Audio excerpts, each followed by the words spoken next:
Hey everybody, how you doing? This is Cody with the Blue Chip Podcast. Today we're going to do a little bit of an insight into, actually a little bit of a review from last year, man, just to kind of see where we stacked, man. Last year we ranked the Blue Chip players on this pod from the 2022 class going into the 2022 class. We didn't really. This was before draft time. Still didn't know where they were going. We were just ranking the players, just talking about their skill sets, everything like that. We're going to kind of do a review and see how they measured up from their rookie seasons. Kind of see what they got going forward, just kind of like a little self-critique of our grading system from last year, and see how we stacked up. I mean, it's a rookie class. It takes usually about 3 to 5 years to really grade a class. I mean, it takes, some players just go to schemes they don't fit in. Some players just, they have injuries. Some players don't develop properly. Some players just don't fit where they go. Some players, they just walk right in and they have instant success. I think that's actually going to be a common theme with the review of this class because honestly, pretty impressed with what we did last year, the work that we did, man. We watched a lot of tape, and this is kind of a grading system for ourselves. And we're going to start, man. We're going to start with my number one rated player last year in last year's class, and that was Sauce Gardner. The New York Jets selected him 4th overall. And I mean, I think I had the Darrelle Revis grade on this guy, man. I was, struggling with comps on him. I just comped his game to multiple different players because he had multiple different strengths, multiple different, physical builds and physical gifts, God-given talent, just things like that, man. The way that he shadows, the way that he mirrors, the way that his hips are. Literally, Sauce is the first rookie cornerback to make the AP All-Pro list. We can scout as much as we want. We can grade as much as we want. Nobody has the foresight to say that they saw that coming. I loved Sauce. I'm a D-back by just by passion. I just respect the game. It's what I used to play. So I really do a lot of work on these D-backs, man. So it's just kind of cool to see Sauce Gardner had the season that he had. I was high on a lot of corners last year. I said that this corner class last year was going to make a crazy impact, for a lot of teams. And if you watch the playoffs this weekend, then you're thinking about Kiri Elam for the Bills, man. Made a interception in the game. Tyreek Woolen, man, just a rock solid rookie season, man, for the Seattle Seahawks in the mid rounds or early to mid rounds. Kobe Bryant also had a great season for the Seahawks. I mean, I can keep going. We're going to talk about more on this list because I had a lot of D-backs on this list. And honestly, man, I was just very impressed with the season that Sauce Gardner had. I'm happy for him. I'm happy for the New York Jets, man. They made a great selection. I mean, that's one of the few players that I said that's not at the quarterback position that is worth, in my opinion, trading up for. Like positional value and things like that factor in trades. But if you're going to move into the top 5 for a player that's not a quarterback, man, he's got to be generational. And I thought Sauce was. Honestly, he's a special player, man. This guy just mirrors very well, man. He has a very unique skill set outside, man. The way that he follows players from a trail position, man, is second to none. Never really seen anything like that, as far as going down the field in deep range. But Sauce, man, 20 passes defended, man, led the league. 2 interceptions, 51 tackles. I mean, the dude tackles. He does it all. He's like I said, man. The guy has a little bit of a slighter frame for the length that he has, but amazing hips, man. And just props to Sauce Gardner, man. He just, comes in with a lot of swag. And honestly, man, to go to New York and the Jets, and the up and down roller coaster season that they had with Zach Wilson, very impressed. Which leads me to my number 2 player, which is Kyle Hamilton. Kyle Hamilton's a very I guess you could just say Swiss Army knife. I'm going to pull up some Kyle Hamilton clips here real quick.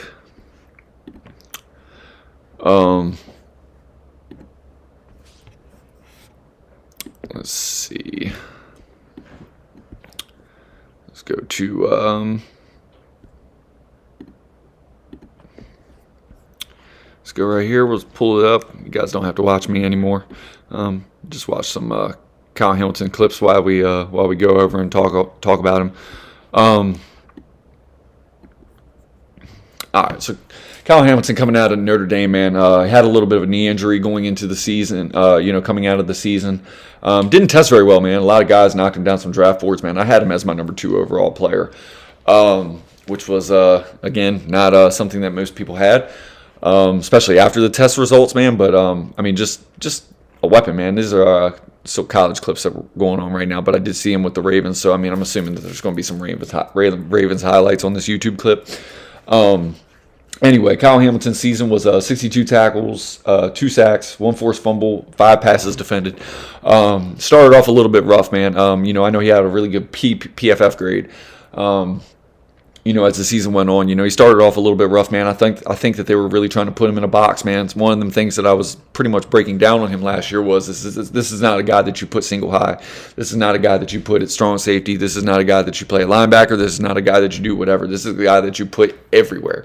This is a guy you line up in the nickel. This is a guy that you line up in the box. This is a guy that you line up single high. Like, you give this guy snaps everywhere, and he's going to make an impact because depending on the matchup that you have for the week, you pick a player, you pick a formation for him, man, and that's what he does. And honestly, man, like, he's just a diverse weapon, man. You just get creative with him.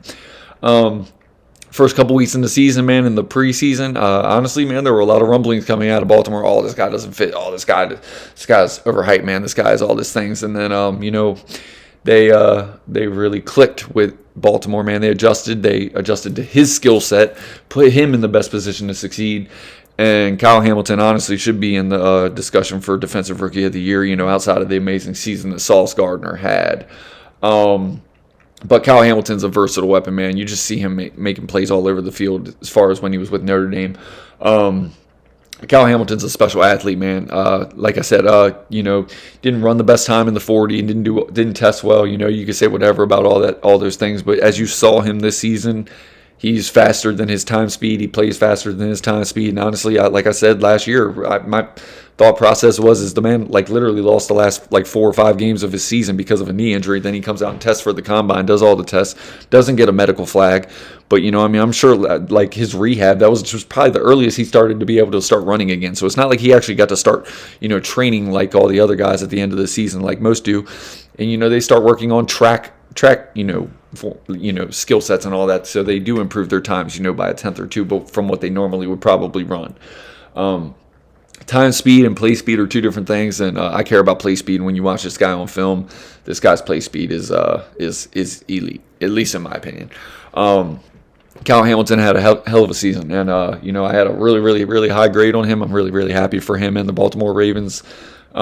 They made a trade for Roquan Smith, man, and it really just, with him and Patrick Queen and Kyle Hamilton and, those physical corners and the physical brand of football that they play in Baltimore, man, that defense, they really showed up, man. And honestly, man, they lost their playoff game yesterday by a Hail Mary. And honestly, man, it's because that defense, without Lamar and all that defense was playing lights out, and they're a pretty special unit. Which is going to lead me to the next blue chip player that we had, and he was a top pick. He's still in the playoffs, by the way.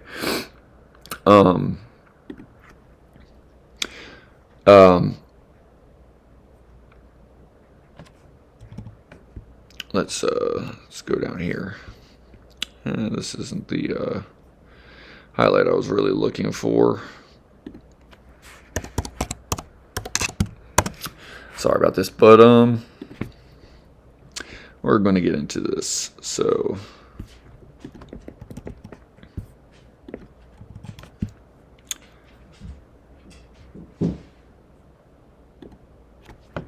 Trayvon Walker started. I mean, I got to see him week 1 as a Commanders fan.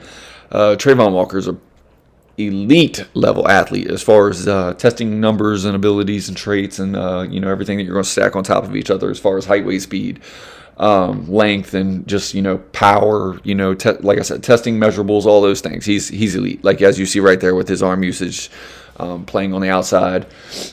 Trayvon Walker's year was 49 tackles, 3.5 sacks, 1 forced fumble, 1 interception, and 2 passes defended. Man. For a rookie year, man, that's a really good rookie year. Maybe everybody, there's the next player that we're going to get into who we have also have as a blue chip player. He just had a elite level rookie season. He's probably the number 2 or number 3 at the lowest in the rookie of the year conversation for how amazing his rookie season is. But we'll get to that next. Trayvon Walker, man, he's still in the playoffs. The Jaguars, man, they went from literally first. They went from worst to first. That's every team's dream. The development and the coaching change, definitely benefited Trevor Lawrence. The players definitely bought in. You saw that defense and all the assets that they've invested on the outside as far as Trayvon Walker and Josh Allen, man, they really came together. It clicked for this team. The Jaguars are really they're really trending upwards, especially with a respectable coaching staff. Doug Henderson is one of the best, in my opinion, man. I watched him in Philly, man. Watched him develop Carson Wentz. For all the things that people want to say about Carson Wentz, when Carson Wentz was playing under the tutelage of him, he was elite. And for everything everybody wanted to say about last year's Trevor Lawrence rookie season, under Urban Meyer, Peterson did it again. So, for everything that you want to say about that, but this isn't about Trevor Lawrence. This is about Trayvon Walker. Trayvon Walker had a hell of a rookie season. Trayvon Walker, I think the best is yet to come with this guy. When you're a traitsy guy, with maybe not the elite level production, of like the Aiden Hutchinsons and the Jermaine Johnsons in college, guys that we're about to get into. Sometimes you question why would that guy be picked over number one overall, because, some general managers they look at the traits and they say, we're going to coach up these traits. Maybe he doesn't have the elite level production on the team, but, in college, but we're going to get that out of him. And that's what they did with Trayvon Walker. I didn't think there was a bad pick. I still had him as a blue chip player, and I think he's going to get nothing but better. As we're seeing here with Aiden Hutchinson, he's actually my next blue chip player. Aiden Hutchinson, if Sauce Gardner didn't have the year that he had, I think he's rookie of the year, maybe competing with Kyle Hamilton. And another player that I have down on this list that I was super, super high on that I don't think was on anybody's blue chip list, but we're getting there.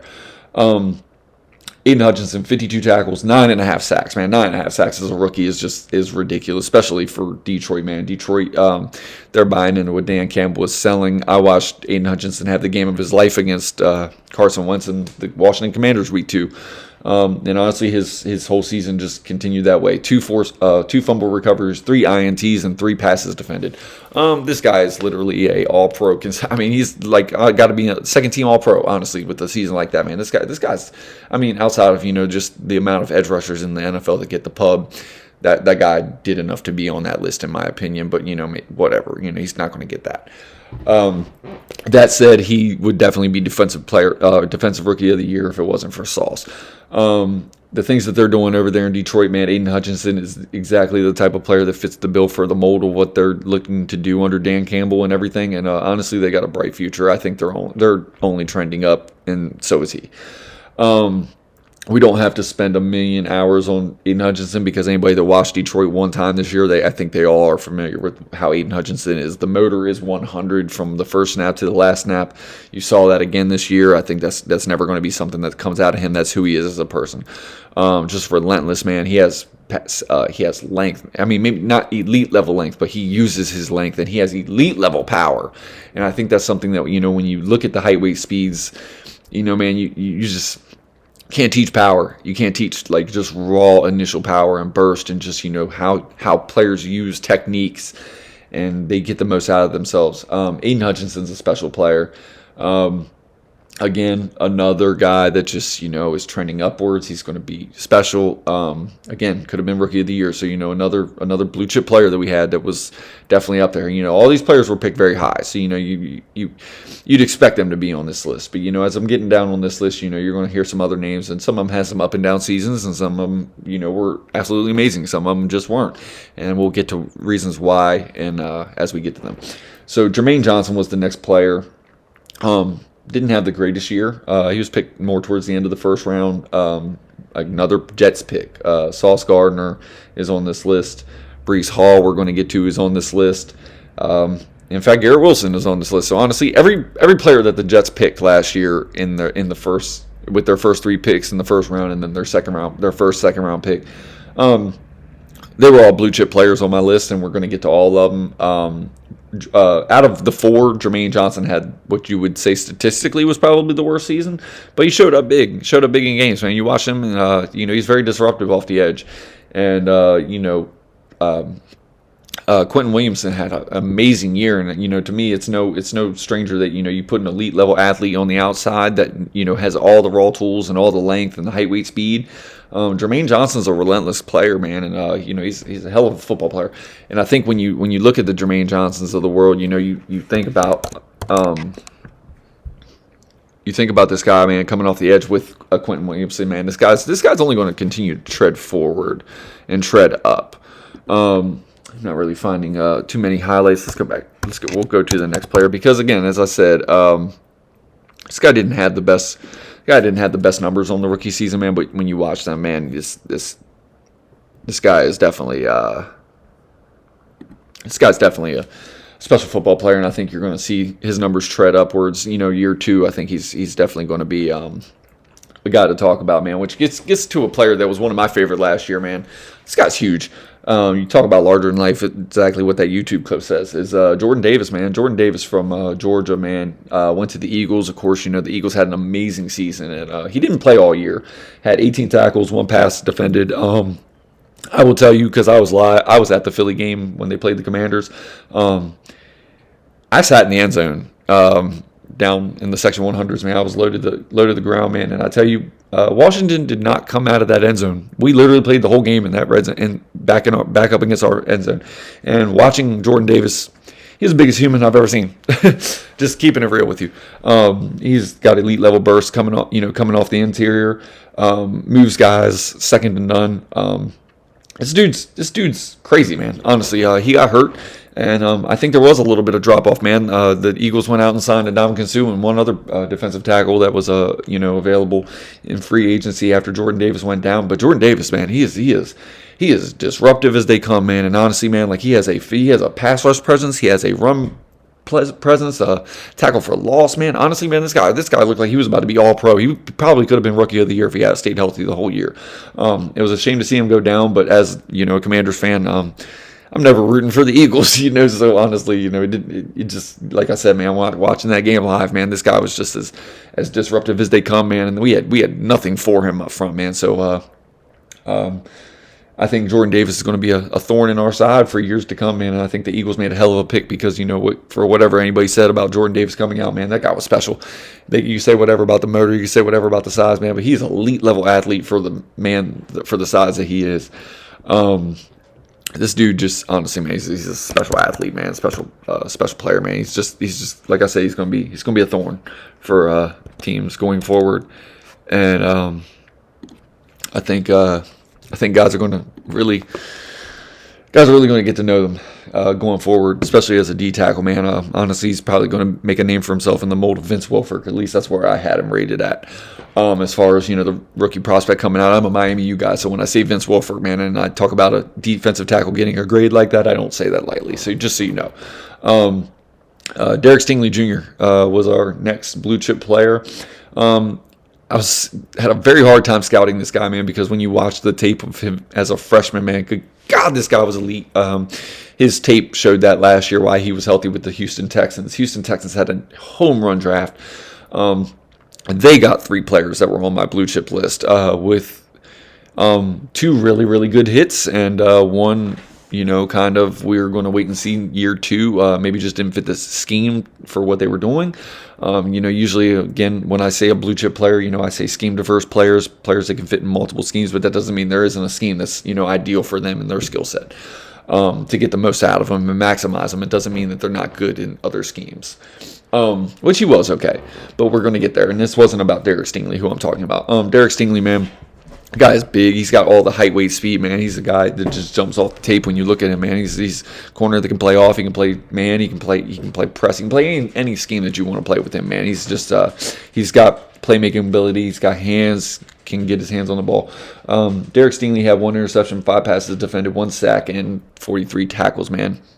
Hell of a football player. I think his best years are yet to come in Houston. I don't agree with him getting rid of Lovie Smith. I think Lovie Smith had that team playing, and I think if Derek Stingley's healthy all year, man, I think that defense would have been a lot better than what it was. And honestly, I thought that defense was really good for the collection of talent all throughout the 3 levels of that defense, which will get me to my next player. Another player that I was really, really high on was Trent McDuffie.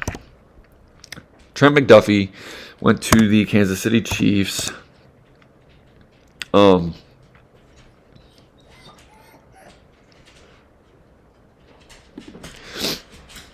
Trent McDuffie was a guy that I basically had as an elite level nickel.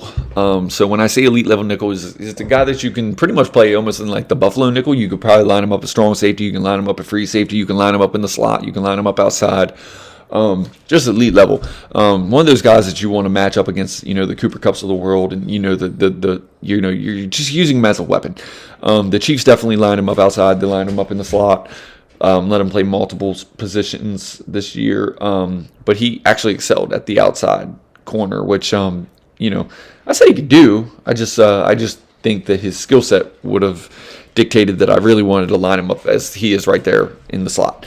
But again, that's matchup based. You're going to put your player in a matchup based system, and they do that over there in Kansas City. They're going to put him in the best spot to succeed, and I think they did that with Trent McDuffie. 44 tackles, 1 sack, 1 fumble, forced fumble, 1 fumble recovery, 7 passes defended. 7 passes defended as a rookie is great. Trent McDuffie's going again. I had a blue chip grade on him. I think this guy's only getting better. You say he's a nickel because of maybe his height, maybe because he didn't have a lot of turnovers for Washington when he was playing there in college. But, 44 tackles, man, it shows the guy is not afraid to come up and run, give run support. If you're a D-backing, you're going to be on my blue chip list, man. You're going to be able to tackle in the run. You're not going to shy away from contact. You're going to be a dog. I think Trent McDuffie is a dog. As he shows you, he's got a very valuable skill set, man. Can play up front on a guy. He can play off on a guy. Has very good hands, has very good feet, very good hips. Again, it's going to be a constant theme for any D-back that I talk about. Good feet, hands, hips. Size is not, the biggest thing for me, but it does matter. And then playmaking ability and all the other traits. Again, you stack them things on top of each other. It's why they're on the list. So, which gets me to one of my favorite players in the draft last year. This is a guy that, if you watch the pod and you watch my assessment on this guy was the player that I would say was the one player that nobody had as a blue chip player. Most people had him as a consensus second rounder, fringe first rounder. Definitely not a guy that's going to go early in the draft as far as like a top 15 pick. Nobody had grades on him like that, but he did get selected in that range. I think from the 15 to 30s range. I think 20 something was where the Houston Texans took him, number 5. Jalen Petre's season was 147 tackles, 1 sack, 5 interceptions, 8 passes defended. I went out here on a limb on this player because every time I watched Baylor, this guy was the juice. This guy was all over the field. This guy just excelled at everything. When you talk about the Swiss Army knife, when I talk about the Kyle Hamiltons of the world, I actually had him up there with Kyle Hamilton, and that's what I kept preaching. I kept saying that he was as far down on the list as I had him because, you just had special players in last year's class, man. I had a lot of blue chip players on defense, man. This is a very weird year for me to have that many blue chip players, man. But Jalen Petre was a guy that I had rated very, very high, and honestly, I probably had the highest grade on him. Probably any scout or any board that I looked at, I probably had the highest grade on Jalen Petre, and I pounded the table for this guy, and this guy was elite, honestly. Right up there with Sauce for Rookie of the Year. And honestly, I think if the Houston Texans had a better defense or did anything besides win, the end of the season to, lose the number 1 overall pick for the 2023 class, I think the Houston Texans and Jalen Petre would be the Rookie of the Year. That would be my Rookie of the Year with the numbers he had of 5 interceptions, 8 passes defended, sacks, tackles for loss, the 147 tackles. Man, this guy is a ball player. Again, blue chip. I think his best days again are yet to come. You hear about sophomore slumps. You hear about whatever. Any of these guys could have a down year compared to what they had this year, man. These guys had elite level rookie seasons, man. It's crazy for many guys to come in and have the rookie years that they had. I think to my next guy, I'm not actually going to pull him up on YouTube. He's not going to get much talk. Jalen Petre again, special player, number 5. This guy's best days are yet to come. I really wanted him, but I am very, very happy with what we have in Cameron Curl, second team All-Pro for the Commanders, and he's a player that I think leads that. is in the mold of what Jalen Petrie does. If Jalen Petrie you can't tell me that Jalen Petrie isn't watching Cameron Curl and, guys like that, the Honey Badger and things like that, trying to improve facets of his game. They're definitely built cut from the same cloth. Daxton Hill was my last defensive blue chip player. He had 16 tackles this year. No other real notable stats to go by, but this is a guy that was selected in the first round. This is a guy that the Bengals took, but Jesse Bates is still not signed long term for the Bengals. So I think Daxton Hill was their Jesse Bates insurance. They're definitely going to let him develop. They definitely put him in on packages. Daxton Hill, we will review this again next year, as we continue to break down these classes and put, our stamp on players. I'm not the guy on Facebook saying, oh man, I knew you should have taken this guy. I knew you should have taken that guy. When I'm wrong, I'm wrong, and when I'm right, I'm right. And I'm not gonna pound the table when I'm right. I'm not gonna throw it in anybody's face, and I'm gonna be very humble about when I'm wrong, and I'm gonna learn the lesson from it in all my scouting takes. And I think Daxton Hill's got a bright future ahead of him. I think he's just buried down on the depth chart behind an all-pro player right now in Jesse Bates, and that's okay. But Daxton Hill I'm still going to stand by what I saw from him at Michigan. I think great things are really ahead of him. And which is going to move us on to the offensive side of the ball, man. Last year we did not have as many offensive players on the Blue Chip podcast. It was definitely a defensive heavy class, man, and I really get into defensive players. So which leads me to our first offensive player that we had last year. I had Ike Mekwonu. I had him as I think he was my highest rated offensive player. Really, really did well in the PFF pass blocking grade, which I thought he would, because I think that was the best skill set of his game. As I said last year on my takes from him, was he just did not have when I look at a player with his athletic ability and the way that he slides and the way that he pass blocks, man, honestly, I always wanted to see more just dog meanness in the run game, man. And I think that's going to be something to come with the athletic traits that he has. But as a pass blocking grade, man, this guy was second to none. Sorry about that. I got dogs fighting in the living room right now. But Ike Mekwonu is a special elite level mover with his feet, the way he bends, the way that he anchors, and the way that he sets in the pass blocking department. Man, this guy is amazing. You break down everything that Ike Mekwonu does in the pass blocking department, and then you translate NFL coaching level schemes later in the season. He was doing really, really great things in the run blocking department. Again, I think as he develops his game and gets just more comfortable going forward, man, I think this guy's going to be elite level puller in the run game. And honestly, man, the Carolina Panthers were torching teams in the run. He was a huge part of that too. So blue chip player all the way. Which will lead me to my next player, which I'm not going to pull up on things, but he was one of the most penalized players last year, and that's Kenyon Green, man. I had an elite level grade on this guy for offensive guard.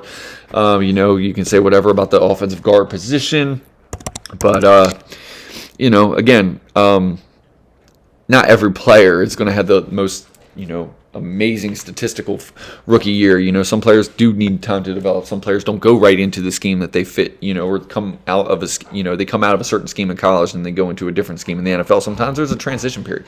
I expect Kenyon Green to have an amazing second year as a second-year player in the NFL, which is leading me to the third player, which we have up right now, which is Garrett Wilson.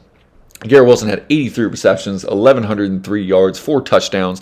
If you watch this guy the last game of the year, Joe Flacco was literally just like, it's going to be the Garrett Wilson show today. I'm going to get this guy a bonus, whatever it is, something. But Garrett Wilson is a weapon. Had a blue chip grade on him, man. This guy is just a guy that is amazing with the ball in his hands. Yards after the catch, rack, elite level body control, hands. I mean, everything you want to do, any take that you want to do, anything that you're looking for from a wide receiver, man, this guy has.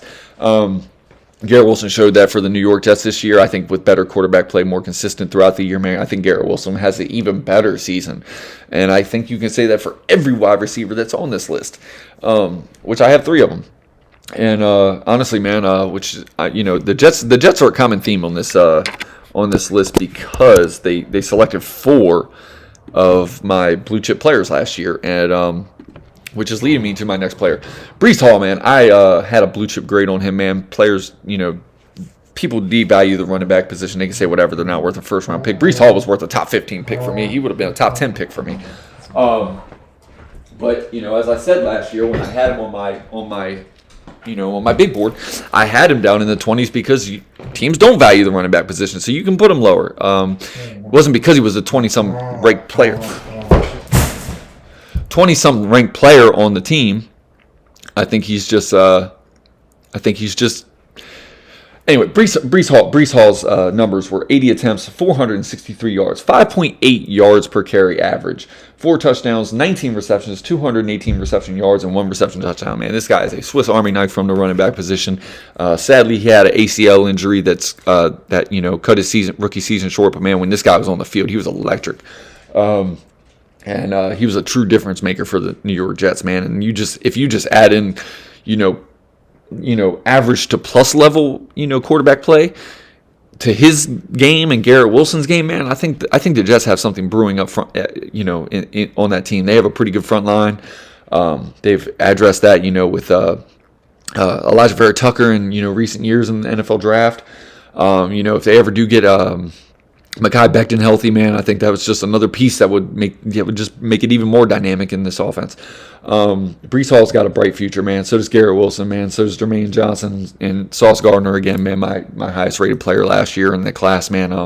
This is the 4th Jet on this list. So, the Jets did amazing things last year, and they all showed out. They all flashed.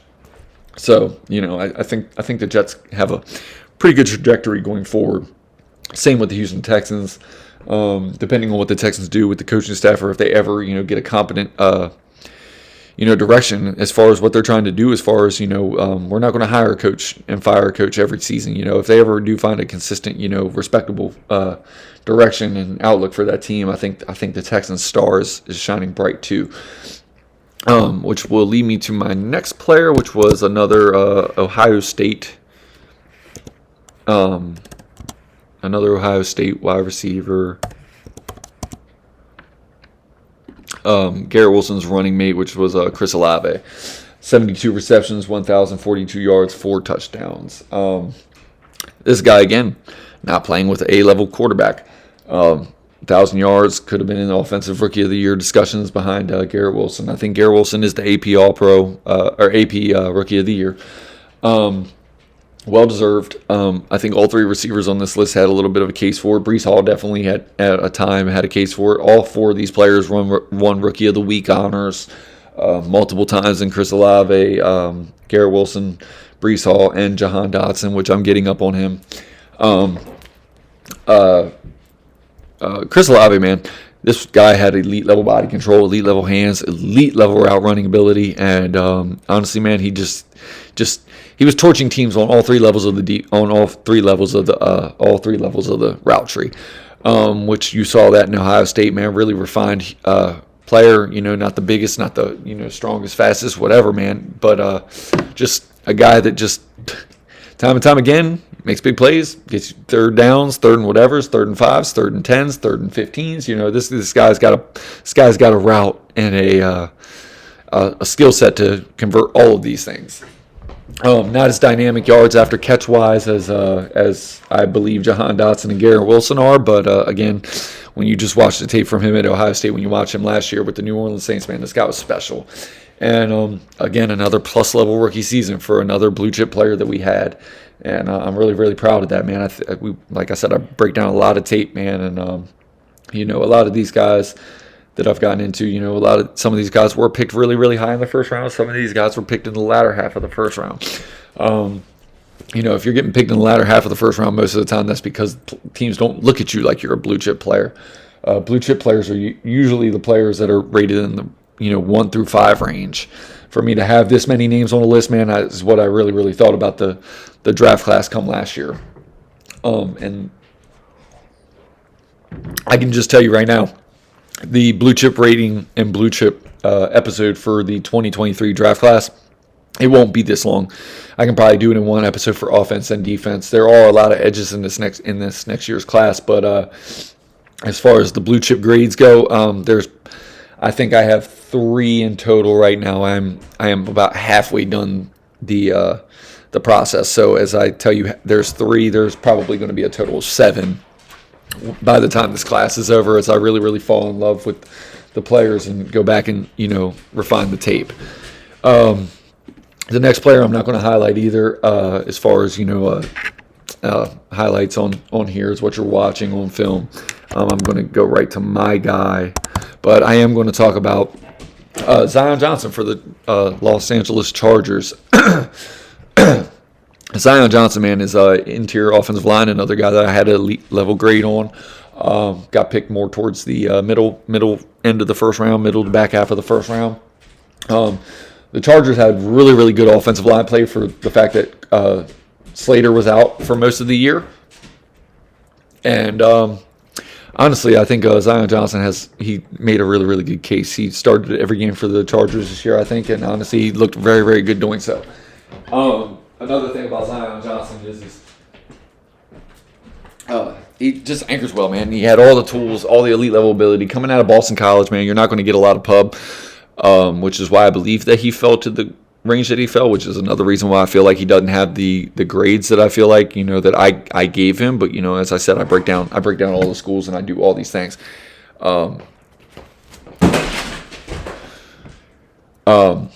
So again, Zion Johnson is a guy that I'm very, very impressed with, and I'm going to get to my favorite player because obviously, we took him. Actually, the Commanders took a lot of players that I was very, very high on last year. They got a lot of value, if you ask me, out of last year's draft class, man. From where I had Sam Howell graded, picking him in the 5th round, I'm very excited about Sam Howell. That was the quarterback that I would have taken if I was in the front office taking a quarterback last year. Again, the quarterback class last year wasn't, what anybody considers, because there was no consensus top number 1. There wasn't no first overall pick. There wasn't even a guy in the top 10. Jahan Dotson, he missed 5 games last year, still had 35 receptions, 523 yards, 7 touchdowns. 7 touchdowns for a guy that's not 6'5". You think about, a red zone weapon, man. You think about a big tree tall, guy that's physical presence, man. But this guy's catch radius is like he's 6'5". This guy's route running ability is second to none. I'm not just saying this, man. This is a guy, again, that I don't think anybody had a blue chip grade on. But when you watched him at Penn State, man, with the quarterback play and the things that I mentioned when I was breaking him down, this guy is special. I love Terry McLaurin. Terry McLaurin is a special human being, and honestly, man, he's a team captain. He's the guy you want leading your locker room.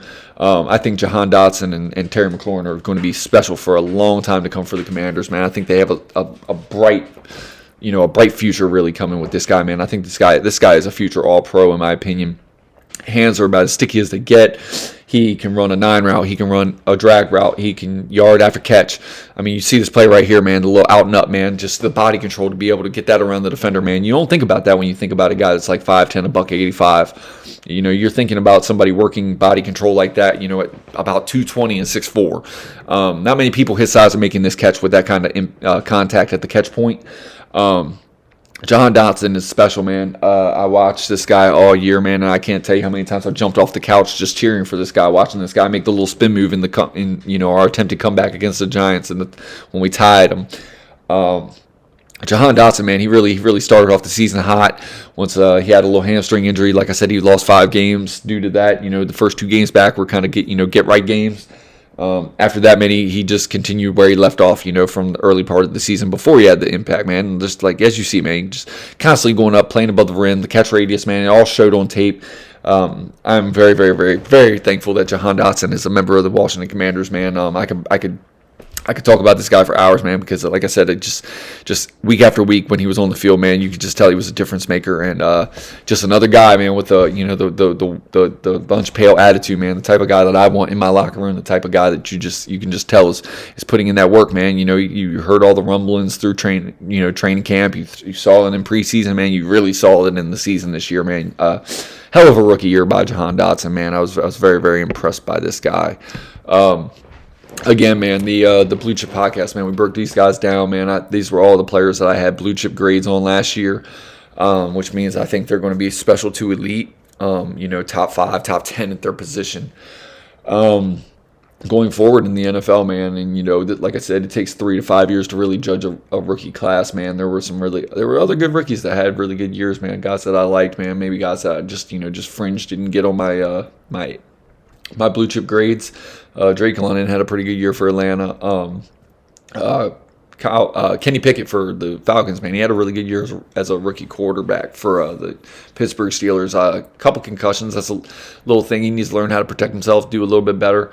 That was one of my concerns with him coming out, actually, was him protecting himself, not sliding, and just, some of his decision making. But I think some of them things showed up, but I also saw improvements when I watched the Pittsburgh Steelers. Again, a guy that the Commanders have, Sam Howell in the 5th round, man. I think this guy's got a bright future going forward. Brock Purdy, honestly, one of the best rookie seasons. If you talk about a 6-game stretch, man, this guy's still in the playoffs, man.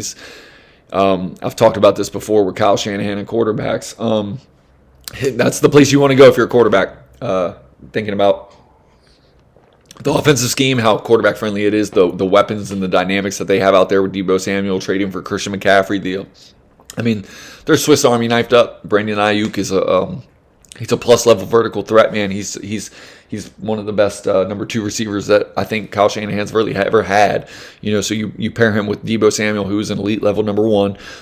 Just that whole class in general, with DK Metcalf, Terry McLaurin, AJ Brown. That draft class was very, very special. Very crazy that AJ Brown got traded to the Eagles, man. The Tennessee Titans did the Eagles a huge favor, pairing him with Devontae Smith, man. Devontae Smith, a blue chip player from the year before with me, man. Honestly, man, this guy was torching it this year. Again, as you can tell, man, I don't care about size. I care about what I see on tape. And Devontae Smith coming out of his class was amazingly special. Can't believe he fell to the bottom of the 1st round, man. That's a height, weight, speed guy. The teams are going to knock down the list. Oh, well, I can't take him in the first 15 picks because he's not high weight speed. He's not walking on water, as they say from the Bill Parcells thing. But honestly, I don't care about none of that. These guys, I go off of what I see on the tape and what I see on the play speed, man. I could care less about measurables most of the time. I do factor them in, but and maybe as you'll see this year when I do my blue chip, man, there's a quarterback that I really, really love that doesn't have the measurables, and we'll get more onto that. Again, I appreciate your time. Really appreciate you guys following the pod. We got a lot of exciting things, a lot more interactive things, coming forward, a lot more ideas for episodes, and I'm going to get more interactive too, a week in, week out basis. I've really, really been heavy into the off-season work. I'm really going to get more into a week-by-week breakdown of what I'm seeing on the NFL schedule next year. Also going to be very interactive with the college game, on Saturdays, pre-games lives and, things like that. We got a lot of exciting things coming on the podcast, man. I hope you guys like, comment, subscribe. Leave me questions. Follow the Facebook page, man. Leave me questions there, man. DM, whatever, man. Anything you guys want to talk about, anything you want to hear. I'm happy to give my take. I can even talk some old school history football. I just love talking football. I love breaking down football. That's what I do. So if you guys want to, follow us, I really, really appreciate it, man. Thank you guys for your time. Peace.